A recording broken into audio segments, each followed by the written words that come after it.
ആശാവർക്കർമാരുടെ സമരം സർക്കാരിന് തലവേദന തീർക്കുമ്പോൾ ആശമാർക്കെതിരെ വിമർശനവുമായി CPM മുഖപത്രമായ ദേശാഭിമാനി രംഗത്ത്. ഒരു മാസം പിന്നിട്ട ആശാവർക്കർമാരുടെ സമരത്തിനെതിരെ രൂക്ഷ വിമർശനമാണ് CPM മുഖപത്രം ഉന്നയിക്കുന്നത്.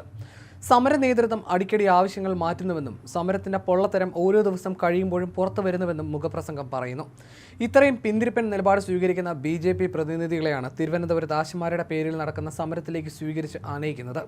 കേന്ദ്രത്തിനാണ് ഉത്തരവാദിത്തം എന്നറിയാമായിരുന്നിട്ടും അതെല്ലാം മറച്ചുവെച്ച് സംസ്ഥാന സർക്കാരിനെതിരെ നടത്തുന്ന സമരത്തിന്റെ പൊള്ളത്തരം ഓരോ ദിവസം കഴിയുന്തോറും കൂടുതൽ വെളിച്ചത്ത് വരുന്നു.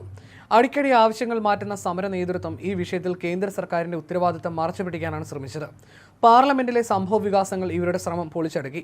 തിരുവനന്തപുരം സമരവേദിയിൽ കോൺഗ്രസ്, മുസ്ലിം ലീഗ് നേതാക്കൾ പിന്തുണയുമായി എത്തിയെങ്കിലും പാർലമെന്റിൽ കേന്ദ്ര നിലപാടിലെ വഞ്ചന തുറന്നു കാട്ടപ്പെട്ടു.